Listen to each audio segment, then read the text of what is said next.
So it's a cold winter evening in Russia. Ivan has just returned from his work back to his wife and kids. He looks a bit worried because today he found out that someone is trying to steal his business. He spent the past year and a half working hard to build his business, to build his product, to build his service, to build a customer base. And now someone is infringing on Ivan's intellectual property rights and copying his stuff and selling it for cheaper. Boris is selling Ivan's labors of fruit twice as cheap as Ivan is. So Ivan is worried. That's the story of what happened in January 2019. And before we get back to that story and what actually happened, let's take a look at how password leaks usually work. So some people outside of IT might think that password leaks happen because you get hacked, because your laptop, because your desktop gets hacked and people steal your stuff. Only a minority of passwords gets out that way. Most password leaks, of course, happen a completely different way. So we have a user. And of course, user being a user, he'd like to register on some sites. Let's say it's a professional forum or a social network. So there are multiple choices that a user can take, and users choose the one that they need, and they make an account by choosing the most secure password in the world, of course, 123456 or password, and register. Or maybe it is a good password. Maybe it's such a good password that they've used it for the past 20 years to register everywhere because it can't be hacked. And of course, user goes to the second site and also registers an account using the same password. Now that is where the leaks start from. A hacker comes and hacks the website, hacks the social network, hacks the forum, and extracts the passwords. Sometimes the passwords are plain text, easily visible, no need to do anything else. Just steal the database, you have the passwords and the usernames. And speaking of usernames, by the way, what is the most common username these days? Well, not the specific one, but what's the algorithm? It's your email address. Because some time ago, people decided that it's hard for people to remember separate usernames for every site. So they just allow you to register with your email address and use that as your username. So you have the same username and the same password on all the pages. Anyway, so in this image here, the hacker has gotten a hold of the database of a forum. And of course, there is a different database as well, and different hacker trying to hack that, and again, they also gain the database. Now, what do the hackers do after they get access to the database of the users? In the golden days, back 20 years ago, hackers would simply use that for their own use, usually some fun stuff, some enjoyment. These days, criminal enterprises are highly hierarchical, highly organized. There are a bunch of different service companies doing that and doing this. That's where we come back to the Ivan story that I did at the beginning. It is like a real job, only you're doing illegal stuff. So what happens next usually is that these hackers will sell the database they have for a nominal fee to a data broker, also an illegal guy. So they get some zlotys for what they did. Let's say you could get, if your database has, let's say, 100 users, if it's a good, valid database, you might get maybe a couple dollars. If it has millions of users, we can talk about 1,000, maybe more dollars, tens of thousands. And then we have the data broker. That's the one that actually collects everything. Hoarders, they just save everything that they have, and then they can sell it to they can accommodate different needs of different criminals. Say you want to send out spam to people saying that we recorded your webcam while you were watching some sites. Here's your username and password. Now pay us. Or they can do some other business models. So they resell it. It usually happens through the dark web. Somewhere on the dark web, there are some not easily accessible forums, only trusted people allowed, and it's put up there saying, this is what I have, this is how much you pay, and this is what you get. And then other hackers, of course, buy it.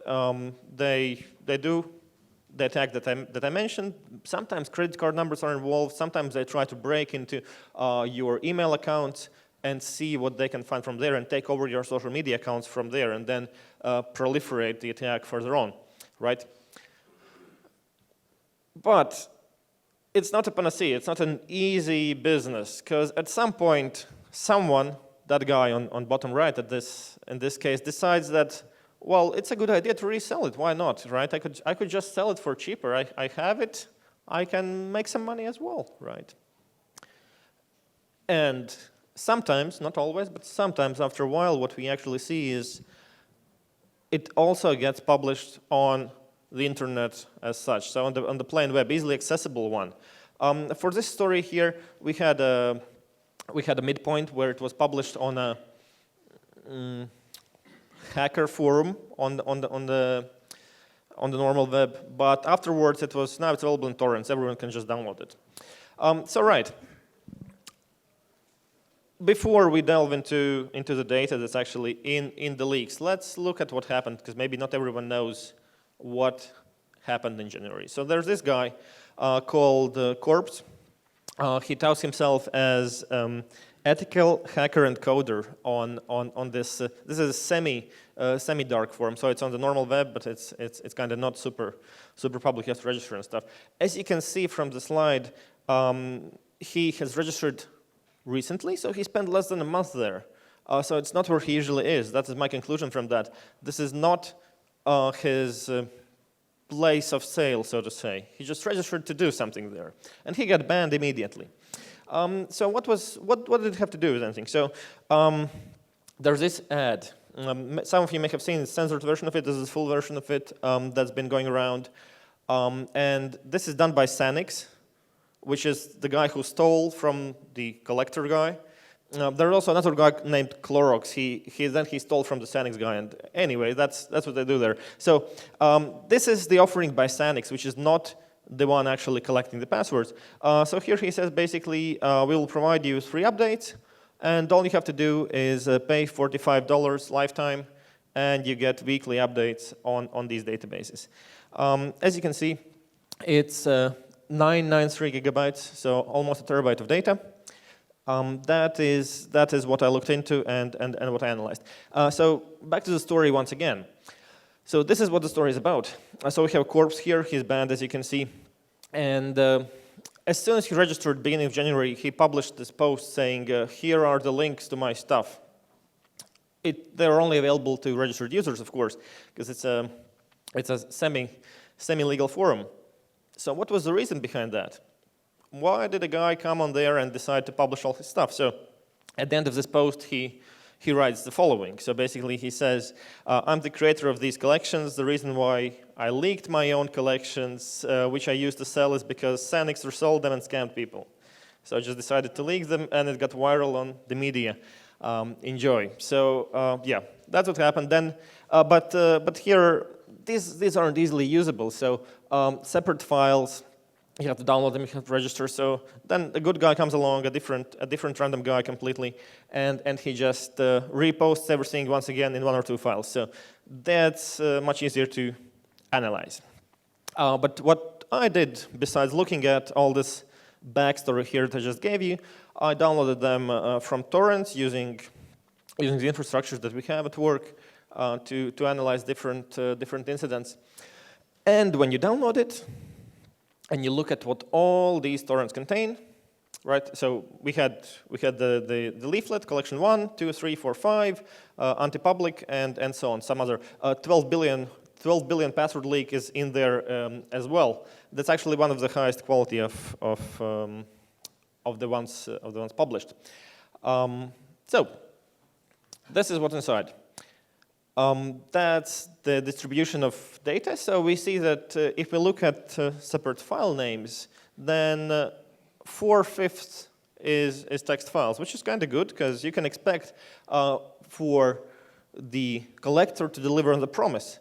maybe you paid attention and you saw on the flyer, it actually said that all the passwords are neatly formatted, username, colon, password, or email, colon, password. Well, they're not at all.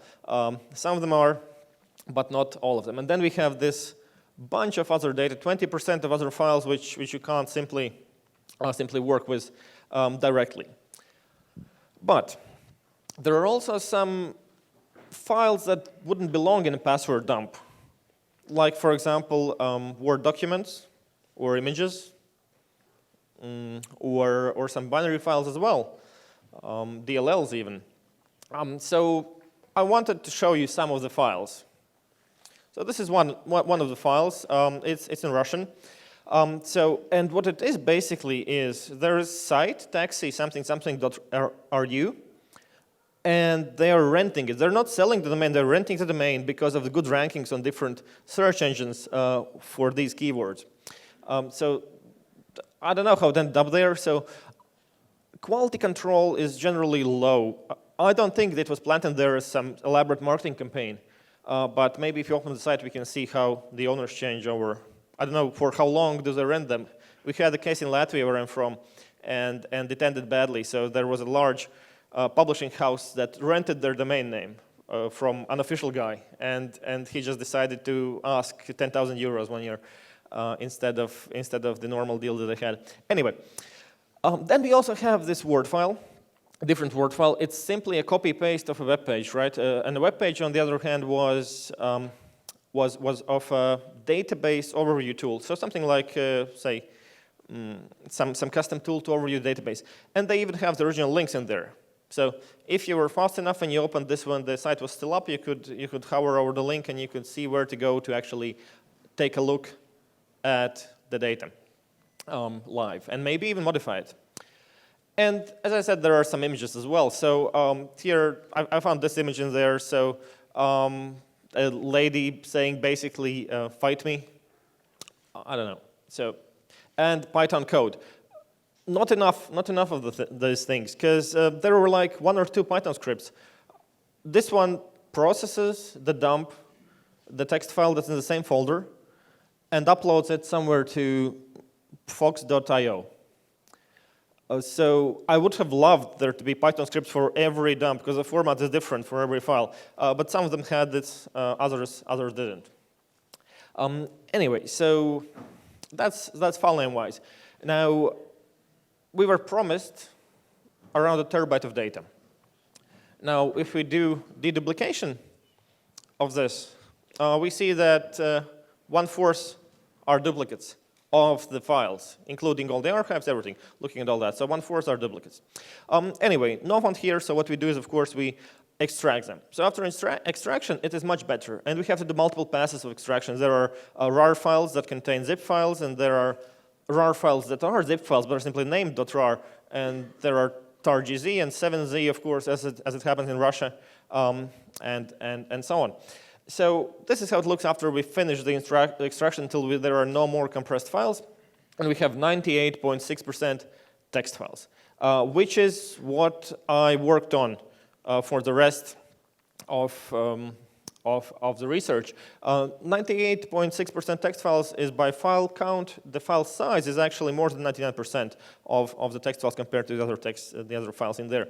So to summarize it size-wise, what we see is we have collection 1, of course, at about 40 gigs. We have collection 2, 3, 4, 5, and anti-public database at around 350 gigs. Anti-public, by the way, means that this is not published publicly. So it's kind of cool to, VIP database, it's cool to have it. Well, it was before it was leaked. So 90 gigs, 12 billion special. This is actually an archive with a single text file that's properly formatted and has 12 billion records. So that's the best one. Then we have the big database, named quite correctly, 600 gigs. So total, we have about 1 terabyte of data in there, right? If we extract the data, so we get 1 terabyte more. So that is 2 terabytes of data to work with. But once again, after we finish with the extraction, what we do, of course, is we deduplicate them again, a bit harder job these times, and we are left with 900 gigabytes of data. So again, majority are duplicates. If we look at data, not files, right? If we look at data after we've started anything, if we look at leaks, let's call them leaks here. Only 42% of the size of gigabytes are unique leaks. And we are not doing record deduplication, we are doing leak deduplication. So if the file has one more entry than the other file, those are different files. And still, we have only about 40% unique data in here. So, but it's still almost a terabyte of data to work with. How do you work with such an amount of data? There's a great company in Tallinn where my former nemesis works at. They have their own stuff, but I mean, I'm not their customer. I can't afford that. So what do? You, of course, use some free, nice disk speed utilities like the GNU Kirils provide and some other additional utilities. So anyone here has worked with, let's say, such a tool as Find? Anyone? Anyone knows how to use it? Okay, we have about half the audience. What about CutGraph VC, right? We should have even more hands. Yeah. Okay. Good. Sed. Anyone knows how to use that? Nice. And Progress. Anyone use that?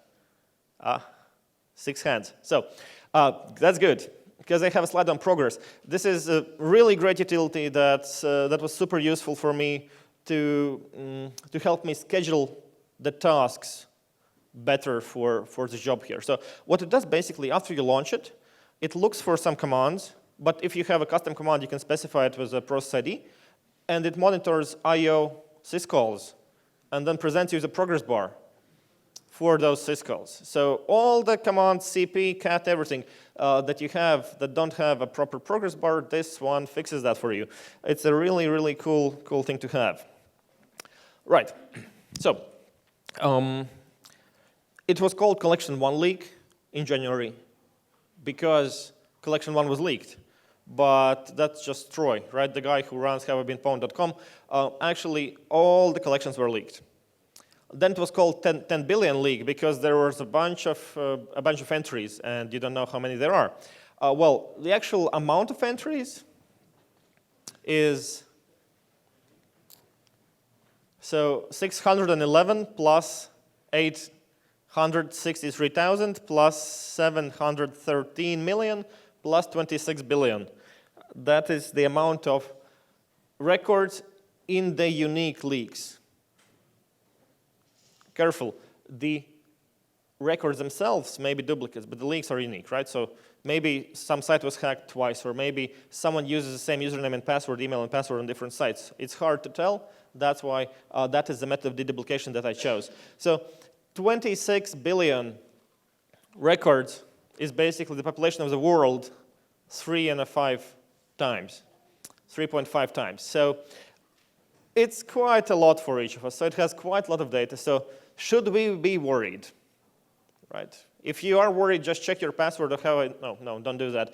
They only have collection 1 imported there. But anyway, you can go to Have I Been Pwned and check it. Your email address, for example. Anyway, so the top password is 1, 2, 3, 4, 5, 6, obviously. So 0.15% of all these 26 billion records were for password 1, 2, 3, 4, 5, 6. It's the top password in these leaks. Now, a good question is, when were these leaks collected? Were they collected in January this year? Were they collected last year? If you look at other top passwords, we can actually see that the second place with around 20 million is 1, 2, 3, 4, 5, 6, 7, 9. Then we have QWERTY with around 15 million. Then we have password with around 13 million. And we have 1, 2, 3, 4, 5 with a bit more than 10 million. So those are the top passwords in the leaks. Coming back to the question, do I have to worry? It's not only important to establish when the leak happened, and we're going to get back to that later, but also what is the leak targeted at? Or rather, what was the database targeted at before it leaked?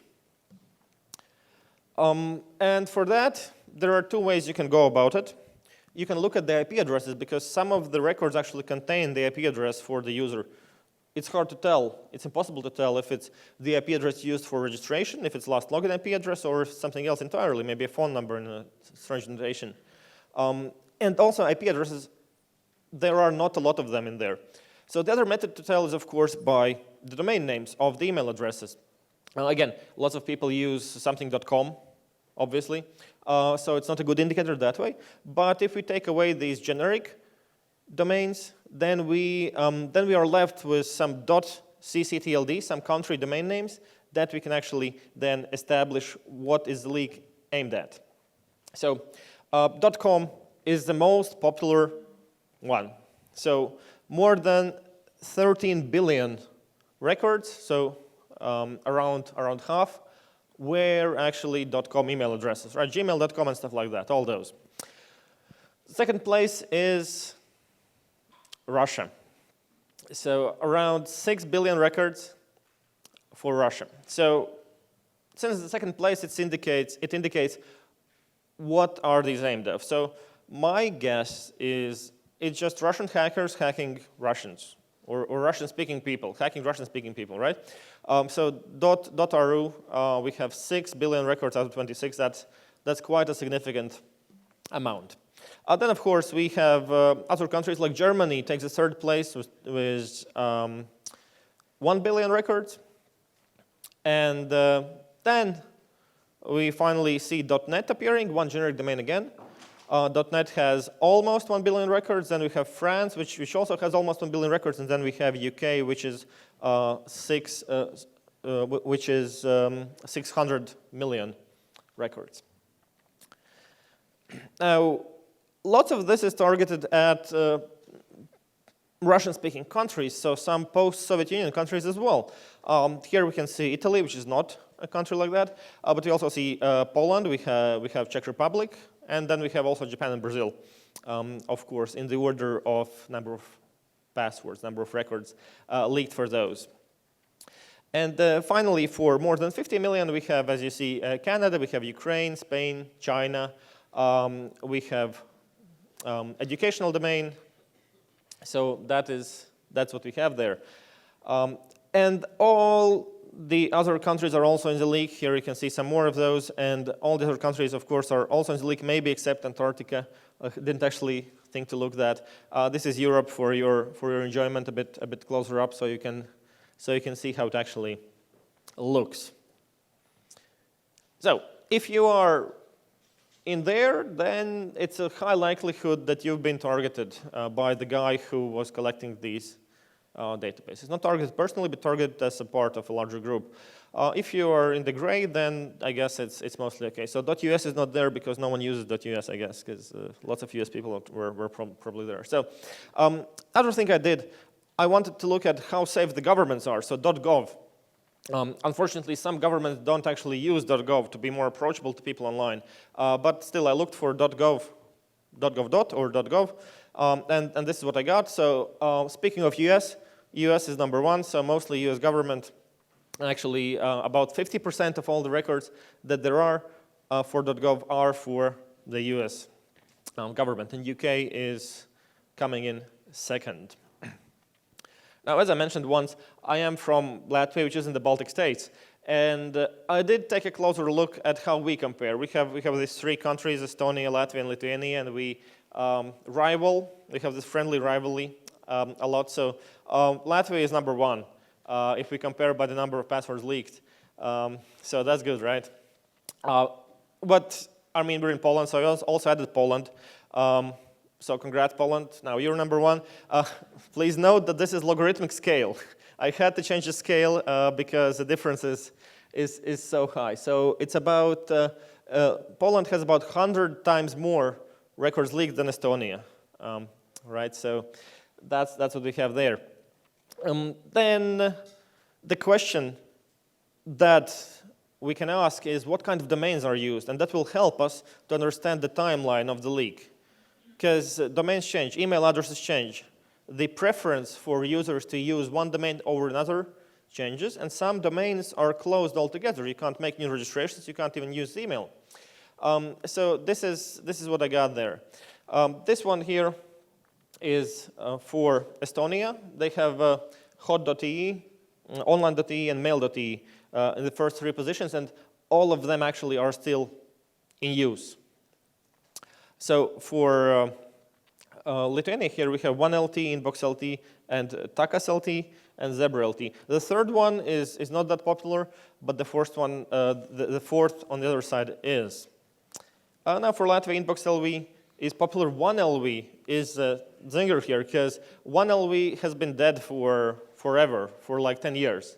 And we have it on the second place, right? And we have TVNet, which has died a year ago, Apollo, which has died, Delphi, which is still there. So InboxLV is the most popular, but we see that the passwords are actually quite old. The leaks in there are actually quite old, judging by the domains. Now for Poland, I hope you will help me identify what is what here.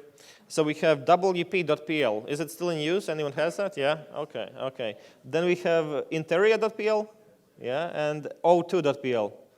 Okay, so for Poland, these are your domain space doesn't change so much, or maybe the passwords are newer, who knows. Now comparing the governments of the 4 countries, Poland takes the cake again at 76% of the government entries between these 4 countries being for Poland. If we look at specific domain names, I don't know what these guys do, but I hope no Secret Service, nothing like that. So Nensky, mail, Biology, okay, okay. And Uki is psychology? No, the first one is both. Yeah, yeah. And what's Uki Gov PL? So communication? And then we have MSZ Gov PL. Foreign Affairs, okay, okay. Yeah, cool. Right. So, and then we have some slides, of course, for Latvia. Now, for your information, the first one is a municipality, the second one is Foreign Affairs, Ministry of Foreign Affairs, and the third one is the tax authority. As you can see in both these slides, there are a lot of other domains that didn't make it on the slide so it can stay readable. Now, I present to you all 6 of .gov.pl domains in the leaks. Stat for statistics and some more there. And also, of course, all 3 domains for Estonia government that were in the leaks. So Ministry of Systems and so on. Now, one other thing to look at is the usernames, of course. Usernames may also corroborate our assumption that the domain is actually used by that country. So if they have a name that is really telling that it is a Polish name or it is a Latvian name, that's another thing we can do. So the first username before the @ in each of these 4 countries is info. And it makes sense. Lots of sites use info, and sometimes users don't want to type in their usernames, and that's what they do. They just type in some fake stuff. Speaking of fake stuff, this is top 2. Asterisks are added to the usernames that I've only seen once. So for example, for Estonia, for hot.ee username, the only time I've saw it is for email address hot.ee, and similar for the others, right? This Kogvi guy from Lithuania, it's actually some unfortunate guy that's just been hacked so many times or included in so many separate leaks. Just one guy, one email address. Then we have this Black Rainbow is also some anomaly, and we have MugGum, which I think doesn't mean anything, does it? Yeah. So apparently also, but there are multiple users having MugGum as their email address, different email addresses, and we have some more. So we see for Estonia we have Martin, we have Andrius for Lithuania, Janis for Latvia, and Ledny for Poland, I guess. Something that indicate that it is actually used by people who speak Polish. Now, passwords are a bit more interesting, but also much more confusing. So top 1 password for Poland is what? 1, 2, 3, 4, 5, 6. Yeah, of course, right? It's always 1, 2, 3, 4, 5, 6. And Poland is okay. It takes the 3rd place by the popularity of this password. So only 0.39% of .pl users were using 1, 2, 3, 4, 5, 6 as their password. If we look further down, what we see is some more passwords there. So we actually see something that indicates that it's a Lithuanian password. Lopas means animal in Lithuanian. We also see parole or parole, which means password in those two languages. And we don't see anything useful for Poland, unfortunately. So the next one, the next one out the list is Polska. Didn't make the top 7, unfortunately. Now, but what we do see for Poland is we see these amazing passwords that don't really, I don't know why they're there, right? We have these amazing passwords, and well, it simply allows us to conclude on the quality of the data. So the quality of the data isn't that high. I Googled them, and obviously it's a lost cause, because when you Google them now, other people have done similar research on a smaller scale and published some password lists, and they're there. Not even for Poland. Some of these passwords, yes? One of those, I mean, the last one is the keyboard walk, I guess. Yes, that is, but still, it shouldn't be that high, right? The first two are highly surprising. Yes, exactly. They are highly surprising, the first two. So I think it's the quality of the leaks. The quality of the leaks is quite low, even though you can now see them online in password lists, because of course they were compiled from the leaks, right? So they're there. I don't know what to tell you. The quality is not the best. gov.pl password. So maybe you can enter. You can go and check out some accounts. Basically, yeah.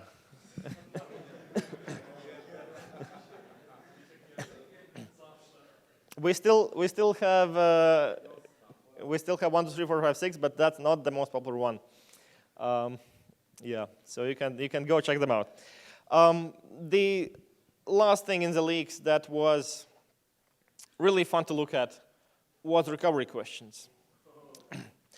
We do pen testing a lot, including social engineering sometimes, and recovery questions always bug me. I mean, it's such an easy way in. You just answer 1 or 2 questions and you got access to the account. But how do you answer them? There's rate limiting, there's number limiting, how many times you can actually enter it. So finally, I had the opportunity to take a look at how people think and how do they choose their recovery answers. And for this specific site that I looked at, users were also allowed to choose their question. And it is actually a hard problem, right? Do we present the user with a list of questions, or do we ask them to type their own question? Because it's been well known that a list of questions is not a good strategy, because you have these, when's your birthday, what was your pet's name, what's your mother's maiden name, and stuff like that. And all of that is easily deductible from social networks. But from the other side, if you allow the users to choose their own questions, you might end up with questions like this. Who are you? Is what one user wrote. And the right answer to that in the database, of course, was, it's me. Users might also try a more specific approach, asking, is this Nil? Is this a guy named Nil? And the answer is obviously yes, if you want to get into the system. Always answer yes to these ones. We also saw, who am I? Quite a philosophical one, right? Obviously, the answer is Camille. That's me. Probably not in the email address at all, that name. And we also had QWERTY, right? Well, I actually have some recovery questions like that, because you don't need a question if your answer is in your password manager. Well, for this guy, the answer was, some people think it was ASD. Nope, it's QWERTY. So that's for recovery questions. Now, that concludes the overview of the leaks. Now, let's look at what happened there and what should we do or not do. The first thing, as evident from the beginning of my talk, is, of course, password reuse is a super bad thing. Because now we have more than 20 billion records out there with emails and passwords.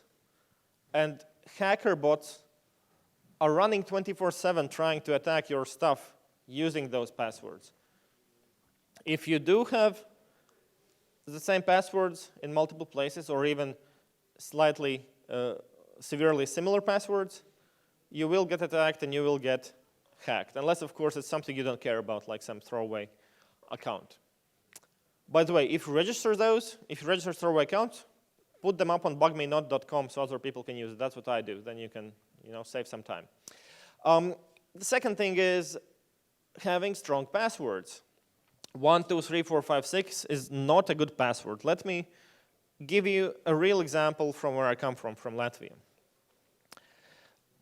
So we did find the vulnerability in one of the banks, in one of the banking apps in Latvia. It wasn't a pen test, we just found it. So we followed responsible disclosure. And the bank replied immediately. The response time was super low. They said, thanks, we're going to confirm it, we're going to check it out. And the next working day, we get an email saying, it's all fine, it's according to spec. It has to be like that. So we reconfirmed. So can we publish then? And 2 days later, they said, yeah. So we published the vulnerability that allowed you to get information about bank customers just by knowing their password. So that's all you had to do. You didn't have to have their name, you didn't have to have username or anything, you just had to have their password. And an ID that goes +1 right? So we published that, and what you can get is a person's name, surname, and the amount of money they have, and the number of accounts, I think. Anyway, so we published that, and all was fine. Everyone was happy. Bank was happy. We did what we had to do. They said we can publish. We published. We had some clicks, so everything works out. A week later, I have a call from a colleague working in the government saying, good job on the hack. So I'm not sure what the hell is he going on about. Apparently, there's an article in the press saying that the same bank was hacked now, a week later, and saying that the list, a partial list of bank customers has been published on Pastebin.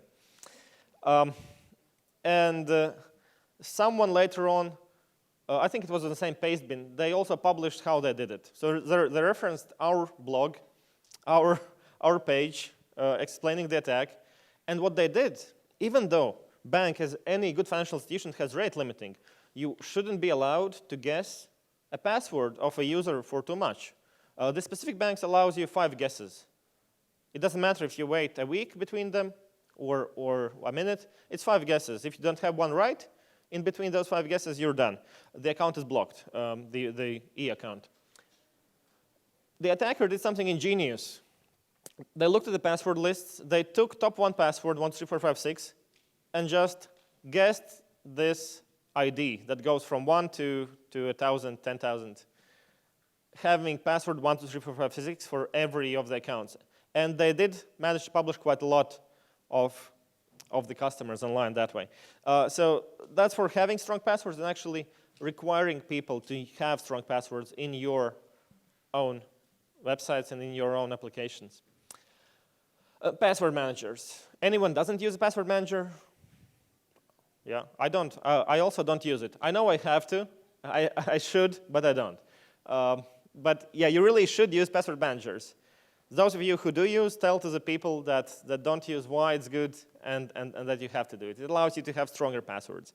It allows you to have more passwords. I mean, I was born with a freak brain, and I'm actually able to remember 20 different passwords that each of them are 30 or 50 characters, and I change them once a year. Most people don't have that, so they just write it down. Finally, for developers. Any developers in the audience who develop some stuff, web pages or on apps? Mm-hmm. So for developers, obviously, we have to talk about salting. Many frameworks these days do that for you automatically, but if you don't tick the right checkbox or call the right function, it's not going to happen. And for those of you who don't have this automatically, this is the level of crypto, by that I mean cryptography, where you actually still can make it in a safe manner. If you do something more serious, it's 99% you're going to screw something up and make it not work correctly. For salting, it's quite easy, so I just want to show you how it works. So we have a user, and that user obviously selects a password when they register to your site, let's say it's a password of 123456, just as an example. Your system will either store it plain text, in that case you're a really bad person, or it will hash it and store a hash of it. Here for the purpose of demonstration it's MD5 hash but shortened down. Then a different user comes along and chooses a password, say 123456. And your system hashes it again and stores the same hash in the database. What is the problem? As soon as the database leaks, the attacker only has to crack one hash for all the users that have the same password. They don't have to crack every user's password separately. So the solution is salting. Again, we have the same two users. They have chosen the same two passwords. But this time, as soon as the user changes their passwords, as soon as they set it to 123456, you generate a random salt for every user. It's a separate salt for every user. In our pen testing, we've seen systems where the salt is hard-coded per system, which is a bit better, but not what salting is supposed to do. So salting is generated randomly for every user, and then the blue and red are concatenated together and then hashed. So what we have are different hashes for different users. How do you check the password? Database has this. Database has hash and the salt. So when the user enters the password, you add the salt again, and you check against the hash. So that is how that thing works. Now back to where I started, at 123456. It is a popular password. In the leaks here, 0.15% of entries use this as a password. I mentioned that the leak has weekly updates. So we have some small databases coming in timestamped, coming in every week. So I took a look at some of them. And what I did is I checked out how many people, what percentage of people have this password in the update of January 2019. In January 2019, this password is used by 0.32% of people. So if we can trust the timestamping in there, it's not getting better, it's only getting worse. So we have to try and push users to use strong passwords in any way we can. Thank you.